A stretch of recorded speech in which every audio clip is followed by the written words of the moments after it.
कैसे अरावली को बचाने के लिए राजस्थान में फिलहाल तमाम प्रयास और देश भर के अंदर लोग जो पर्यावरण प्रेमी हैं वो अरावली बचाने को लेकर किस तरह से निरंतर प्रयास कर रहे हैं वो आपके साथ साझा किया। हाल ही में अरावली से जुड़ा एक और मामला बाहर निकल कर आया और वो मामला था दिल्ली के प्रदूषण से जुड़ा हुआ। जैसा कि आप सभी जानते हैं कि दिल्ली का प्रदूषण इस समय अनकंट्रोलेबल है।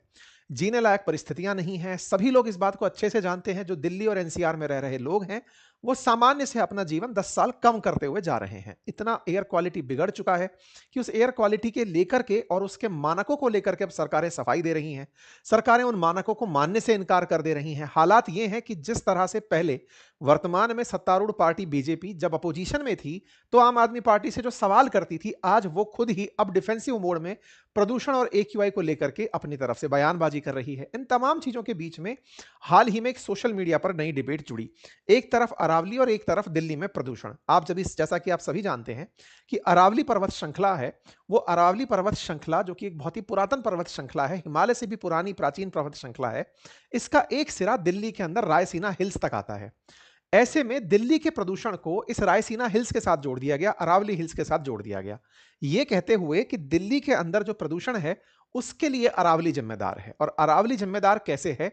अब एक तरीके से ये ऐसे समय पर बयान आया सोशल मीडिया पर, ऐसे समय पर इस तरह की चर्चाएं छिड़ना शुरू हुई जिस समय अरावली को लेकर के सुप्रीम कोर्ट की गाइडलाइंस और भारत सरकार के जो पर्यावरण मंत्रालय है उसकी तरफ से जो तर्क दिए गए थे, उन तर्क के बाद में जैसे ही दिल्ली के प्रदूषण के लिए अरावली जिम्मेदार ठहराया जाने लगा, तो लगने लगा कि अब दिल्ली में प्रदूषण ही तभी खत्म होगा जब अरावली को यहां से हटा दिया जाएगा। तो आइए आज के सेशन में यह समझने का प्रयास करते हैं कि ये जो धारणा लोगों के दिमाग में बिठाई जा रही है कि दिल्ली के प्रदूषण के लिए अरावली जिम्मेदार है, वो कितना सही और कितना गलत है, नंबर एक।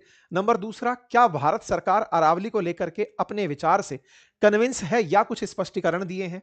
हाल ही में केंद्र सरकार की तरफ से दिए गए स्पष्टीकरण से क्या भारत का अरावली बच जाएगा? आज के सेशन में जिक्र होगा सभी बातों का। लेकिन हां, फिलहाल रजत शर्मा जी से काफी सारे सवाल लोगों के द्वारा किए जा रहे हैं। भूपेंद्र यादव जी से सवाल किए जा रहे हैं। रजत शर्मा जी जो इंडिया टीवी के संपादक हैं, उनसे सवाल इस बात का क्योंकि उन्होंने हाल ही में प्रदूषण को लेकर के जो थ्योरी दी, उस थ्योरी को अब हम आप और डिस्कस करेंगे कि क्या वो थ्योरी वाकई में जो वो कह रहे हैं कि प्रदूषण इस वजह से हो रहा है उसके आसपास है या फिर कोई और कहानी है। आइए हम एक एक करके चर्चा करते हैं। हालांकि मैं आपको बता दूं कि मैंने अरावली पर ऑलरेडी एक सेशन किया। मैं बार-बार इसलिए बता रहा हूं क्योंकि मेरे बहुत से सोशल मीडिया हैंडल्स के कमेंट्स में ये लिखा आ रहा है कि आपने अरावली को लेकर कोई सेशन नहीं किया है, जबकि शुरुआती सेशन हम ही लोगों ने किया था। यह जानकारी देने के लिए मैं आप लोगों के सामने अपनी पुरानी तस्वीर दिखा रहा हूं। साथियों, अरावली पर्वतमाला पर सुप्रीम कोर्ट का जो आदेश आया जिसमें लोगों का यह कहना है कि केवल लगभग 9% पहाड़ ही अब वो बच जाएगा जो परिभाषा के अनुसार अरावली है। अगर ऐसा हुआ तो हमारे देश के अंदर से बहुत सारी जो भी पारिस्थितिकी है वो लुप्त हो जाएगी। हमारे देश की बात क्यों हो रही है? 4 राज्यों से होकर अरावली गुजरता है। गुजरात से शुरू होते हुए राजस्थान, फिर हरियाणा, फिर दिल्ली, जो कि केंद्र शासित प्रदेश या कहिए आधा राज्य की हैसियत रखता है। इन 4 राज्यों की पारिस्थितिकी में बड़ा परिवर्तन आ जाएगा अगर अरावली को हटा दिया गया या अरावली को परिभाषाओं के अनुसार पर्वत मानने से ही इनकार कर दिया गया। लोगों को जब सुप्रीम कोर्ट की नई परिभाषा का अवेयरनेस हुआ, लोग अलग-अलग जगह पर प्रदर्शन करने उतरना शुरू हुए। विरोध के अंदर राजस्थान के अंदर अरावली बचाओ संघर्ष समिति के द्वारा गठन की घोषणा हुई। लोग गांव-गांव जाकर लोगों के अंदर अवेयरनेस फैलाने लगे। माननीय मंत्री जी जो केंद्रीय मंत्री हैं, उनके घर के बाहर प्रदर्शन करने लोग पहुंचे। विपक्ष जो राजस्थान के अंदर है वो सत्ता पक्ष से सवाल करना शुरू किया।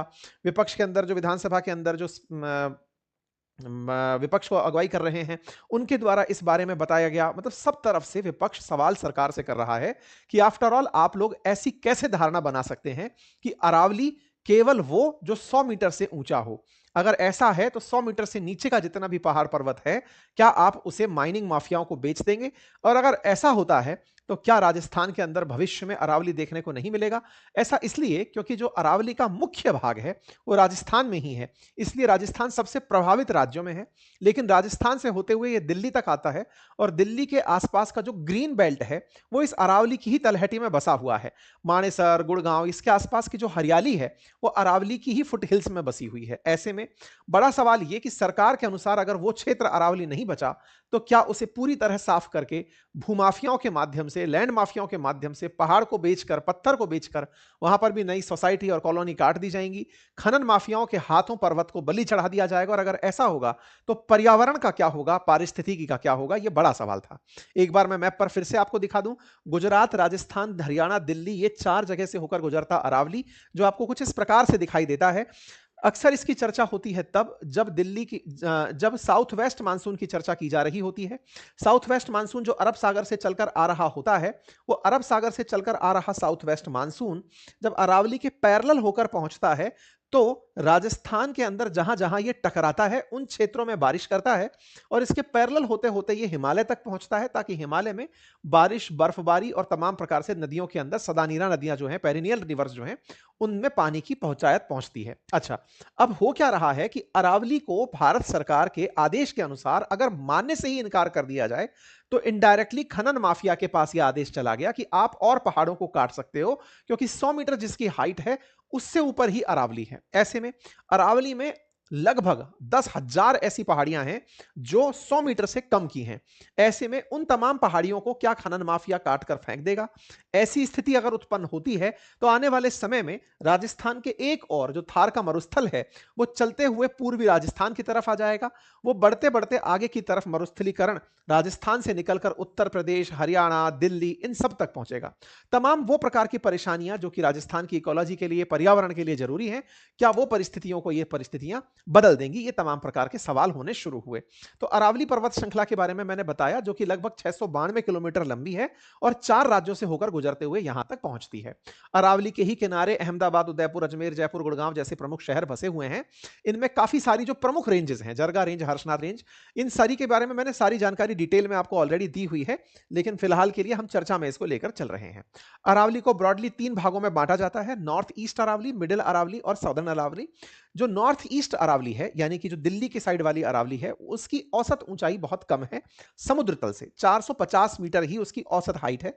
वहीं मिडिल अरावली की औसत ऊंचाई 500 से 700 मीटर है और जो सदर्न अरावली है उसकी 1000 मीटर है। जब आप ये वाली लाइन सुनते हैं तो आप कहेंगे, थोड़ी देर पहले आप कह रहे थे कि 100 मीटर से ऊपर वाली अरावली और उसके नीचे वाली अरावली की लड़ाई है, और कह रहे थे कि 100 मीटर से ऊपर की अरावली 10% से भी कम है, 9% के आसपास है, और अभी आप शब्द यूज कर रहे हो औसत ऊंचाई।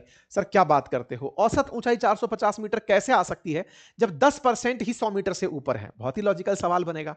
इसीलिए मैं यहां पर ध्यान दे दूं कि ये जो हाइट्स पहाड़ की लिखी गई हैं, ये सभी हाइट माध्य समुद्र तल से हैं, यानी समुद्र के अंदर जो जल का स्तर है, ऊपर का जो जल का स्तर है, वहां से पर्वत को नापा गया है, ना कि पर्वत के आसपास के क्षेत्रों से। ध्यान से समझने की बात यह है कि सामान्यतया हर राज्य जो कि भूमंडल पर स्थित है, जो स्टेट राजस्थान जैसे राज्य, उत्तर प्रदेश, मध्य प्रदेश जैसे जो राज्य हैं, ये समुद्र तल से स्वाभाविक रूप से ऊंचाई पर हैं। तभी तो समुद्र का पानी तलहटी से चलकर अंदर नहीं आ रहा है। समुद्र में और जमीन में जो बेसिक अंतर है वो यही ना, जमीन समुद्र से ऊपर है, तो समुद्र से उसकी एक औसत ऊंचाई होती ही है। ऐसे ही राजस्थान की एक माध्य समुद्र ऊंचाई समुद्र से होगी। समुद्र से राजस्थान की जो हाइट है उसको भी इसमें काउंट कर लिया गया है, और फिर हम अरावली की हाइट बोल रहे हैं। तो अपनी एक तो राजस्थान की हाइट प्लस अरावली की हाइट दोनों कंबाइंड रूप से तो समुद्र से बहुत ऊपर चली गई। इसी वजह से यहां पर यह औसत हाइट आपको ज्यादा देखने को मिल रही है। बवाल क्या है? बवाल भारत सरकार के इस बयान पर है जिसमें उन्होंने 100 मीटर तो बोला, लेकिन यह नहीं बोला कि इसे नापा कहां से जाएगा। अब नापा कहां से जाएगा, तो परिभाषा को जब आप अधूरा छोड़ देते हैं तो फिर अर्थ निकलने लगते हैं। अर्थ निकले कि आसपास के भू क्षेत्र से उस पर्वत की ऊंचाई नापी जाएगी। आसपास का भू क्षेत्र किसे कहेंगे? बहुत सारा तो राजस्थान में अरावली पठार में है, यानी कि बहुत दूर तक प्लेन में है, और जब बहुत दूर तक प्लेन है तो वहां पर ऊंचाई और चोटी का पता लगाना मुश्किल है। ऐसे में आसपास के क्षेत्र से अरावली की हाइट देखना अपने आप में एक चुनौतीपूर्ण कार्य होगा। इसीलिए यह तर्क ही नहीं मिला कि अरावली को नापा कहां से जाएगा। सरकार ने 100 मीटर का तर्क दे दिया और तर्क देकर कह दिया कि आसपास के क्षेत्रों से, आसपास के क्षेत्रों की तुलना में अगर हम बात करें तो अरावली अपने आसपास के क्षेत्रों से 100 मीटर से ऊपर केवल 8.7% जगह पर ही जाती है। उसके अतिरिक्त 10,000 छोटी मोटी ऐसी चोटियां हैं जो कि औसत से 20 मीटर से नीचे की डली हुई हैं। ऐसे में पर्यावरण मंत्रालय के द्वारा जो सुप्रीम कोर्ट को दी गई अपनी सिफारिश थी, उन सिफारिश में जो गलतियां हुई उससे अरावली बचाओ आंदोलन निकल पड़ा। पहले अरावली को लेकर 3 डिग्री वाला फॉर्मूला अपनाया जाता था, सरकार ने वो हटा दिया। 100 मीटर वाली बात की, जिसको लेकर के बवाल शुरू हो गया। अरावली पूरे देश में 39 जिलों से होकर गुजरती है, 4 राज्यों के अंदर 39 जिलों से होकर गुजरती है। उसमें से कई प्रसिद्ध वर्ल्ड हेरिटेज क्षेत्र भी स्थित हैं। इसी बयान में अचानक बयान जुड़ जाता है रजत शर्मा जी का। हालांकि आप इस बात को जिसके लिए चर्चा में है, उसमें इनका कहना यह है कि दिल्ली का जो प्रदूषण है वो कोई एक दिन का कारण नहीं है, उसकी ज्योग्राफिकल स्थिति उसका बड़ा कारण है। उनका कहना है कि वो 3 तरफ से अरावली की पहाड़ियों से घिरा हुआ है। इस वजह से प्रदूषित हवा कैद हो जाती है और वो यहां से निकल नहीं पाती। आइए अब हम इस बात का विश्लेषण कर लेते हैं जो रजत शर्मा जी बयान दे रहे हैं। इनका कहना है कि सर्दी के सीजन में जो हवा है वो दिल्ली के चारों तरफ अरावली से घिरे होने के कारण ऐसा होता है। आपने जो बात कही, इन्होंने अपनी तरफ से जो बात कही वो दिल्ली की ज्योग्राफी को इसके प्रति जिम्मेदार दे दिया। Delhi is a big city, its shape is like a ball surrounded by Aravalli hills on 3 side. As a result polluted air get trapped and can not disperse easily. इनका जब ये बयान आया तो सोशल मीडिया पर इनका क्रिटिसिज्म होने लगा। इनके क्रिटिसिज्म के पीछे का बड़ा कारण निकल कर आया कि आप सरकार के विपक्ष में कुछ बोलेंगे नहीं। अब दिल्ली के प्रदूषण को, जिसको लेकर के पहले आप कभी बयान दिया करते थे, अरावली हिल्स की माइनिंग पर आप बयान दिया करते थे, 2023 में दिल्ली के प्रदूषण के लिए अरविंद केजरीवाल से सवाल पूछते दिखाई देते थे, आज आप प्रदूषण के लिए ज्योग्राफी को जिम्मेदार ठहराने लग गए हैं। ऐसा क्यों? तो चलिए इन दोनों बातों को समझने का प्रयास करते हैं। पहला प्रयास, रजत शर्मा जी का यह बयान कि दिल्ली की ज्योग्राफी ही ऐसी है कि प्रदूषण यहां पर ज्योग्राफी के कारण है, क्योंकि ये तीनों तरफ से अरावली से घिरा हुआ है। मान लीजिए कि भाई दिल्ली इनके अकॉर्डिंग एक बाउल शेप में है, एक कटोरे के आकार में दिल्ली है और इसके 3 तरफ पहाड़ियां हैं। 3 तरफ पहाड़ियों में मैंने 3 तरफ पहाड़ियां अज्यूम कर ली।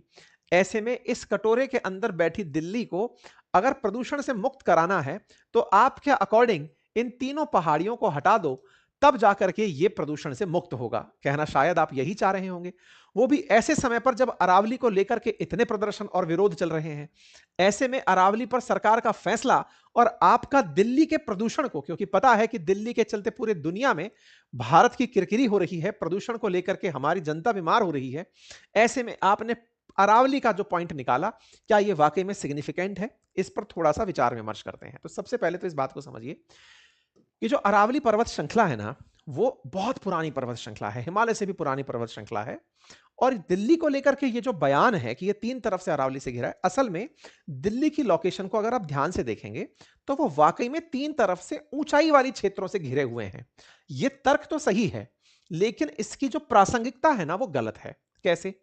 दिल्ली जब प्रदूषित नहीं होता था तब भी इन 3 ऊंची चोटियों से घिरा हुआ होता था। अरावली आज का नहीं है, करोड़ों साल पहले का बना हुआ पर्वत है। Just like Himalaya, just like Malwa plateau. इस तरीके से जो पहाड़ियां पहले से हैं और पहले से ही बने इन पहाड़ियों के बीच में जाकर दिल्ली बसा, तब तो उसमें प्रदूषण नहीं था। लेकिन अब जब प्रदूषण आने लगा है तो ये पहाड़ियां कहां से जिम्मेदार हो गई? ये इसका एक काउंटर आर्ग्यूमेंट है। स्वाभाविक रूप से सोचने की बात है कि दिल्ली की प्रदूषण के पीछे का जो कारण दिया जा रहा है वो ये कि दिल्ली की भौगोलिक स्थिति एकदम कटोरे के समान है। कैसे? उसके एक तरफ अरावली है, एक तरफ हिमालयन रेंजेस हैं। आप कहेंगे दिल्ली में हिमालय कहां है? तो दिल्ली से आगे जब आप पंजाब निकल रहे हैं तो हिमाचल के अंदर हिमालय की पहाड़ियां आई रही हैं। बिल्कुल वैसे ही दूसरी तरफ अगर आप एमपी साइड में निकलते हैं तो मालवा का पठार आ जाता है। तो दिल्ली के आसपास 3-3 ऊंची क्षेत्र हैं और एक तरफ हमारा गैंगेटिक प्लेन है, यमुना गंगा का मैदान है। तो ऐसे में 3 तरफ से ये हवा जो इसके बीच में दिल्ली के प्रदूषण से आती है वो डिस्पर्स नहीं हो पाती और दिल्ली के अंदर प्रदूषण होने लगता है। यह बात तो सही है कि 3 तरफ से घिरा हुआ है। यह बात भी सही है कि प्रदूषण यहीं पर सबसे ज्यादा होने का बड़ा रीजन बनता है कि इसकी लोकेशन ऐसी है कि ज्योग्राफी इसे सपोर्ट नहीं कर रही। एक बार यूपीएससी ने भी इस सवाल इसी तरह से पूछा था कि दिल्ली को हीट चैम्बर क्यों कहा जाता है और दिल्ली हीट चैम्बर गर्मियों में बन क्यों जाता है? तो गर्मियों में हीट चैम्बर बनना और सर्दियों के अंदर फॉग से पीड़ित होना या प्रदूषण से पीड़ित होना, यह दिल्ली के साथ हो क्यों रहा है? क्योंकि दिल्ली में बनी हुई जो प्रदूषित हवा है या गर्म हवा है वो निकल नहीं पाती, चारों तरफ से 3 तरफ से घिरी हुई है। एक तरफ से जगह जहां से निकल पाती है उस तरफ से निकलती रहती है तो ही जाकर के चीजें नॉर्मल होती हैं। लेकिन याद रखने वाली बात यह है कि यदि ऐसी स्थिति है तो यह आज से नहीं है। दिल्ली के बसे हुए भी कई सौ साल बीत चुके हैं और पहाड़ों को तो करोड़ों साल बीत चुके हैं, लेकिन प्रदूषण की शिकायतें कुछ 15-20 सालों से आने लगी हैं। ऐसे में अचानक पहाड़ियां उत्पन्न होकर नहीं आ गई हैं। इसलिए ये जो जवाब है कि अरावली की वजह से प्रदूषण है, ये समझने की आवश्यकता है। लोगों के दिमाग में ये भरने से बचना होगा कि अरावली तुम्हारा दुश्मन है। अरावली ने बहुत सी चीजें ऐसी की हैं जिससे दिल्ली बचा रहा है। उसे प्रॉपर ऑक्सीजन मिली है, ग्लोबल वार्मिंग से बचाव मिला है, रेगिस्तान का आना बचा है, इकोलॉजी बैलेंस रही है। पर्यावरण के साथ साथ वायु प्रदूषण के साथ साथ साउंड जो पॉल्यूशन है उससे भी पहाड़ों ने और पर्वतों ने और पेड़ पौधों ने बचाया है। जीव जंतुओं ने पूरी तरह से इकोसिस्टम को मैनेज रखा है। ऐसे में दिल्ली की जो ग्रीनरी है, उस ग्रीनरी में अरावली का बड़ा योगदान है। लेकिन यदि उसे आप प्रदूषण का कारण बता देंगे कि हवा इसके कारण फंस रही है, तो वो गलत तर्क होगा। यह जानने की आवश्यकता है। यह सत्य है कि दिल्ली का घिरना उसे ऐसी स्थिति तक लेकर जाता है। और इसके पीछे की ज्योग्राफी समझिए। होता क्या है? होता क्या है कि सामान्य परिस्थितियों में जो हमारी गर्म हवा होती है ना, वो उठ करके बहुत ऊंचाई तक चली जाती है। 1 किलोमीटर तक गर्म हवा का उठकर जाना सामान्य बात है। लेकिन जब तापमान में बदलाव आता है, टेम्परेचर इन्वर्जन आता है, तो जो गर्म हवा है, वो गर्म हवा ऊपर उठ तो गई, लेकिन जो ठंडी हवा थी, जो जमीन पर थी, जो कि सर्दियों के दिनों में है, वो ठंडी हवा अपने साथ पॉल्यूशन की जो हवा है, उसको फंसा लेती है। चाहे वो कार्बन डाइऑक्साइड है, कार्बन पार्टिकल्स है, सल्फर डाइऑक्साइड है, जो भी प्रदूषित हवाएं हैं, उनको वो ठंडी हवा अपने में फंसा लेती है। ऊपर की तरफ गर्म हवा, नीचे की तरफ ठंडी हवा, टेम्परेचर इन्वर्जन का कारण बनता है। और यहां पर केतली के ढक्कन की जैसी स्थिति बन जाती है। टेम्परेचर इन्वर्जन के कारण यहां पर फॉग लाइक सदृश संरचनाएं बनने लगती हैं। और यह फॉग जब स्मोक के साथ फंस जाता है तो स्मोग कहलाता है। चूंकि सर्दियों में इसकी मिक्सिंग हाइट नीचे आती चली जाती है, गर्म हवाएं नीचे की तरफ आती चली जाती हैं, इसलिए दिल्ली में प्रदूषण ऑब्जर्व होने लगता है। लेकिन फिर से सवाल, दिल्ली में फॉग अगर स्मोक नहीं भी होगा तो भी बनेगा, यानी धुआं नहीं होगा तब भी फॉग तो बनेगा। फॉग का होना दिल्ली की ज्योग्राफी हो सकती है, लेकिन स्मोक हमारे कंट्रोल में है। उस फॉग में स्मोक का मिलना जो उसे स्मॉग बनाता है, यह तर्क समझने का है। सर्दी में हवाओं का ऊपर ना उठ पाना, इसके लिए ज्योग्राफी जिम्मेदार हो सकती है, लेकिन हवाओं का पैदा करने में तो हम ही जिम्मेदार हैं। प्रदूषित हवाओं के लिए तो दिल्ली खुद जिम्मेदार है। वहां पर जो वाहन प्रदूषण है, या निर्माण कार्य है, या औद्योगिक उत्सर्जन है, कचरा जलना है, कोयला, लकड़ी और उपले जलाना है, ये सब हवाएं ऐसी हैं जो इसका कारक बनती हैं। तो ऐसे में अरावली को अगर वाकई में जिम्मेदार मानते हो, तो ये समझ लो कि अरावली है तो आपको डेजर्टिफिकेशन से बच रहे हो, जलवायु नियंत्रण में रह रहा है, जल बच रहा है, तमाम सुविधाएं आपको दिल्ली एनसीआर को अरावली की वजह से मिली हुई हैं। यही कारण है कि इस समय विपक्ष के द्वारा, क्योंकि सत्ता पक्ष ने तो सुप्रीम कोर्ट को अपना आंसर सौंपा है, इसलिए विपक्ष के द्वारा अरावली को बचाने के लिए आंदोलन किया जा रहा है। और विपक्ष सरकार के ऊपर हमलावर है कि अगर आप ऐसा कर देंगे तो रेगिस्तान को हरियाणा तक लेकर के पहुंच जाएंगे। एक सर्वे बताता है कि अरावली में ऑलरेडी अवैध माइनिंग जोरों पर है। 1975 से लेकर अब तक 8% अरावली हिल्स खत्म हो चुकी हैं। और अगर ऐसे ही चलती रही, जिसमें परिभाषा का रोल नहीं है, तो 2059 तक 22% अरावली स्वतः ही नष्ट हो जाएगी। ऐसे में जब सरकार खुद से अरावली की परिभाषाओं को ही वंचित कर दे, आपके दिमाग में एक बड़ा सवाल आएगा कि परिभाषा से फर्क क्या पड़ गया। देखिए क्या था, चूंकि अरावली 4 अलग अलग राज्यों से होकर गुजरती थी, तो ऐसे में हर राज्य जब माइनिंग पर कोई भी आदेश लेकर आता, तो उस राज्य के जो माइनिंग करने वाले लोग हैं वो सुप्रीम कोर्ट में पहुंच जाते कि साहब इस राज्य के अंदर तो अरावली इसको कहा गया है, गुजरात वाले मानते नहीं है, या फिर राजस्थान वालों ने यह कहा है, हरियाणा वाले नहीं मानते हैं। ऐसे में सुप्रीम कोर्ट ने केंद्र सरकार से कहा कि आप अपनी एजेंसी से सर्वे करके यह बताओ कि अरावली कहेंगे किसे।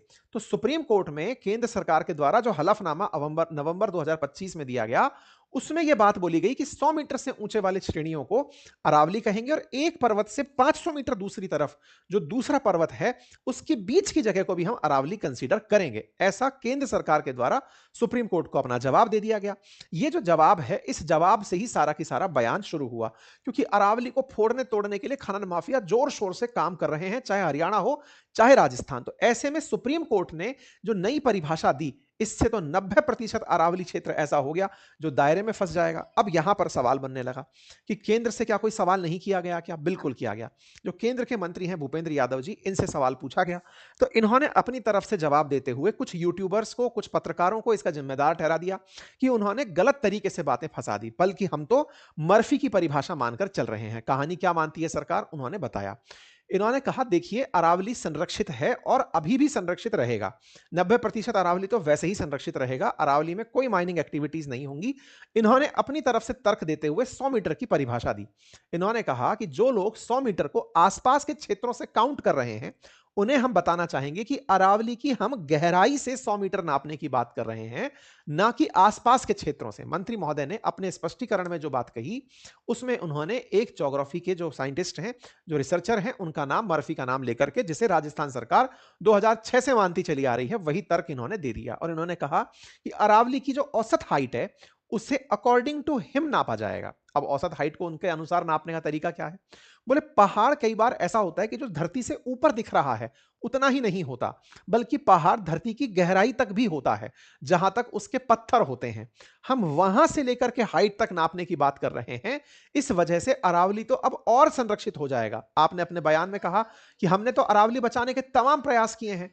अभी इन्होंने कहा कि हमने राजस्थान में 39 जिलों के जो डीएफओज हैं उनको बुलाकर कहा कि हर जिले की अपनी जो ज्योग्राफिकल आइडेंटिटी है या एनवायरमेंटल आइडेंटिटी है उसके लिए काम करिए। तो इन्होंने अपनी तरफ से अपना जवाब दिया और कहा कि ऐसी स्थिति में जो हमारी परिभाषा है वो अरावली को 0.19% तक ही माइनिंग के लिए उपलब्ध कराती है। ये अपोजिशन लोगों को भड़काने का काम कर रहा है। माननीय मंत्री महोदय, यूट्यूबर्स ने या फिर अपोजिशन ने या जिसने भी आपके साथ ये सवाल रखे थे, उसमें निश्चित ही उन तमाम लोगों की गलती निश्चित थी जिन्होंने इस परिभाषा में ये बताना उचित नहीं समझा कि हाइट कहां से नापी जाएगी, क्योंकि उस रिपोर्ट में ये बोला गया कि हाइट आसपास के क्षेत्रों से नापी जाएगी। आसपास के क्षेत्रों में, आसपास के क्षेत्रों से अगर नाप ली जाए तो लगभग 90% अरावली उस श्रेणी में ही नहीं आती जिसे आप पर्वत कह सकें। ऐसे में अब जो आपने नया तर्क दिया कि हम तो मर्फी की बात मान रहे हैं और मानते हुए आगे बढ़ेंगे, और आपने कहा कि हम तो साहब गहराई से लेकर के नापेंगे, ये बात अब नई है और इस नई बात को लोगों को जानने का अधिकार भी है। बकायदा मिनिस्ट्री ऑफ इंफॉर्मेशन की तरफ से ये एक वो भी आया, पीआईबी की तरफ से एक जानकारी भी बाहर निकल कर आई, जिसमें अरावली को लेकर के बात कही गई कि हम किस तरह से अरावली को मानते हुए चलते हैं, और रिचर्ड मर्फी जो लैंडफॉर्म का क्लासिफिकेशन देता है उसके अनुसार हम 100 मीटर से ऊपर के जो रिलीफ्स हैं उन्हें हिल मानते हैं, यही हमने भी कहा है। तो 100 मीटर से ऊपर के हिल्स को हिल्स मानते हैं, मर्फी की परिभाषा मानते हुए, गहराई से नापते हुए हम चल रहे हैं। कुल मिलाकर के सरकार ने अरावली को लेकर के अपना बयान स्पष्ट कर दिया है कि हम पहाड़ों को तलहटी से नापेंगे, ऊपर से नहीं। बस इतने से पता चलता है कि फिलहाल सरकार अरावली को लेकर के अपनी तरफ से बैकफुट पर है, और अरावली बचाओ को लेकर के जो आंदोलन चल रहा है, जिसमें प्रदूषण का जिम्मेदार अरावली को जो ठहराने का प्रयास था, वो बैकफायर कर गया है। लोगों का सवाल उनसे यही है कि प्रदूषण के लिए जिम्मेदार जो कारक हैं आप उन पर काम करिए, अवैध निर्माण हो रहे हैं उन्हें रोकिए, प्रदूषण में जो कोताही हो रही है उसे रोकिए, जिस तरह से अवैध तरीके से वाहनों की आवाजाही हो रही है, अवैध तरीके से इंडस्ट्रीज चल रही हैं, लोग पराली जला रहे हैं या फिर कचरा जला रहे हैं, उन तमाम चीजों पर नियंत्रण लेकर आइए। चूंकि दिल्ली तब भी था जब अरावली, दिल्ली तब भी था जब प्रदूषण नहीं था। तो जब प्रदूषण नहीं था और अरावली था, उस समय पर भी दिल्ली था। तो ऐसे में भाई साहब कृपया करके प्रदूषण से मुक्त करिए, ना कि अरावली से। यही सभी लोगों का मत है। बाकी आप लोग इस विषय पर